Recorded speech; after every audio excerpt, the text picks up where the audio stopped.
Hello, and welcome to the first installment of Keeping Kith. I am so excited for this series to be sharing these little windows into the Northern Plains, its seasons, and the many-bodied beings that I call neighbors.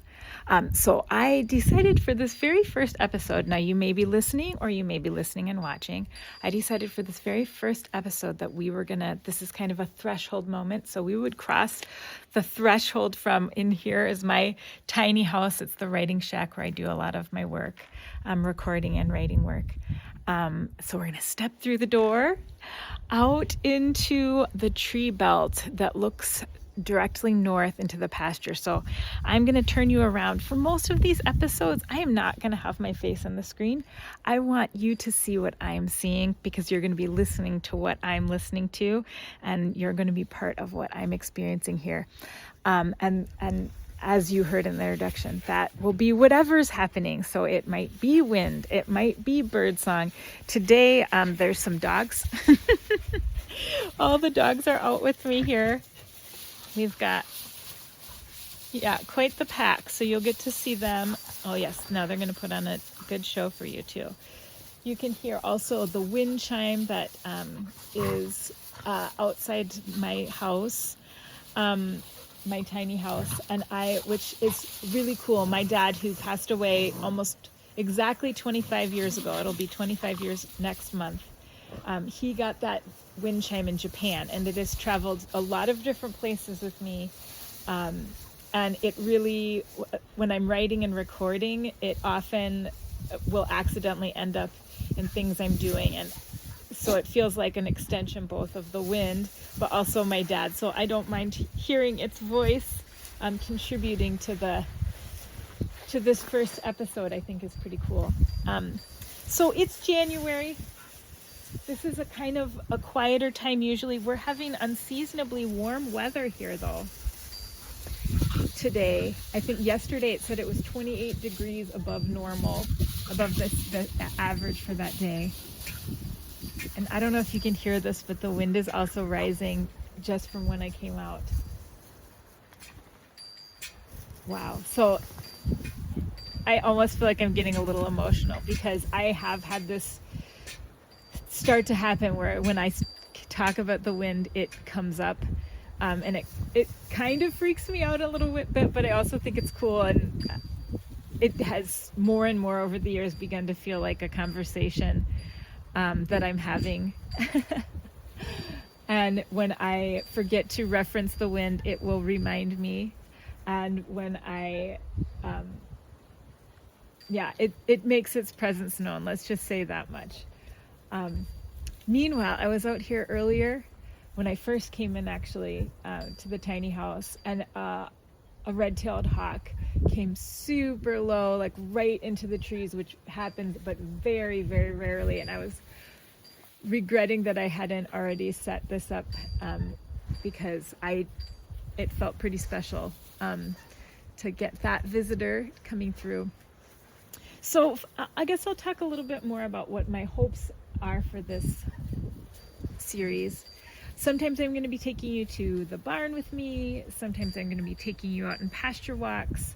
We're just going to go to different places, and I'm going to introduce you to my neighbors, like I said. So in this tree belt specifically, we have a lot of different trees that have, as you can maybe see if you are watching, have had difficult lives because the Northern Plains is a hard place to be a tree. We are obviously very windy. We get very dry years, and then years, maybe every 10 years it seems, approximately, we'll get a very, very wet year. So we just had a wet year, and we'll see our trees grow just incredibly on those wet years, and then they'll have many years where we're getting less than 13 inches of rain for the whole year. So they have to be really resilient. If you want to be a tree on the Northern Plains, you have to be tough. In fact, just 2 weeks ago, we had a wind event here where, and here comes the wind again. See? We had a wind event here right before Christmas. where winds were clocked. Down in Rapid City, I think they had a wind gust that was 101 miles per hour. Up here, we're about 2 hours north of Rapid City. I think the highest was 85 or 90 miles an hour, which is a Category 1 hurricane level of wind. and there was no storm. It was just wind. It was,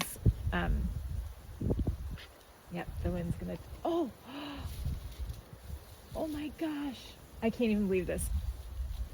Oh my gosh. You probably can't see it if you're watching. Oh, 2 bald eagles are flying right over us right this minute.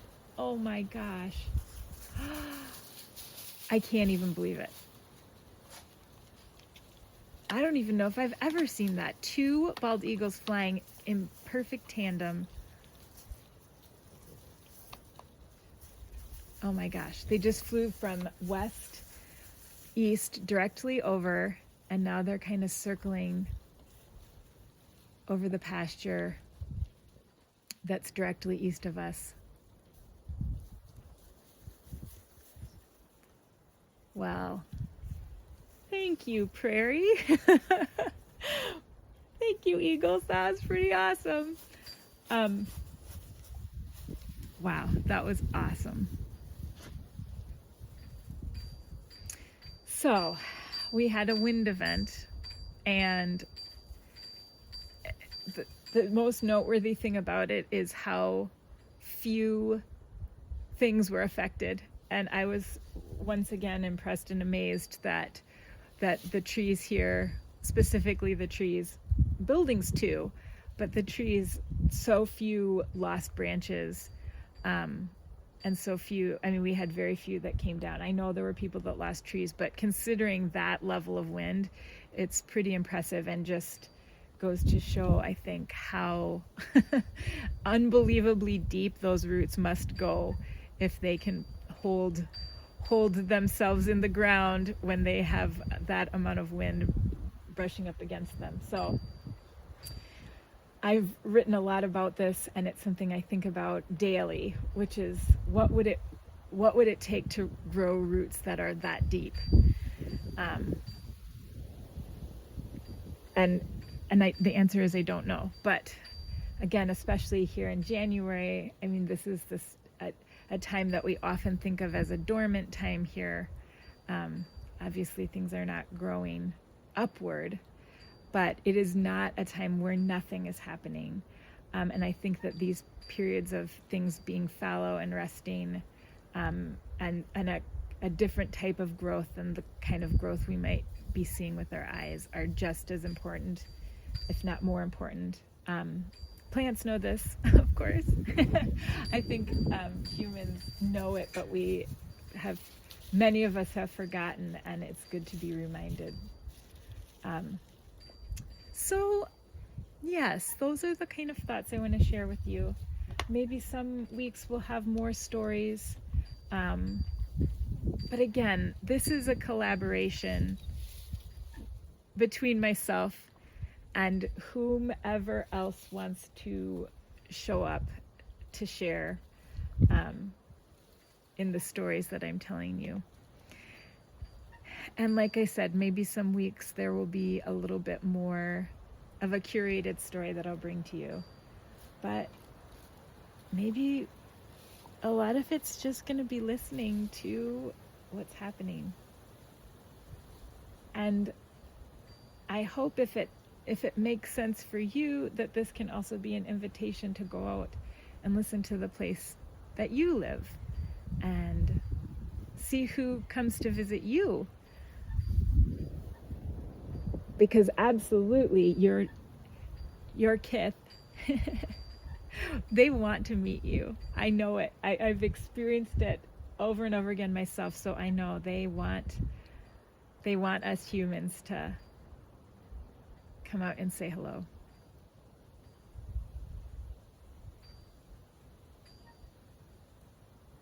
So I'll just leave you with one more minute to just be here now. And then you can decide if you want to go on a little neighboring visit to see who is around. And you know what? I'm going to add one thing, which is that I have been thinking about Kith as my other than human neighbors for a while. So the plants, the animals, the weather, I think of that as my Kith. But the humans are your Kith too. I just happen to live in a place where there's not that many humans. But if you live in a place where there are humans, maybe this can be an invitation to go out and see who you meet that you aren't expecting, or that you haven't made a specific plan with. Because I think there's a lot of humans that would love to be neighboring with you as well, wherever it is that you're listening or watching from. So we'll say goodbye for now. Thank you so much for joining me, and I will see you and talk with you next week.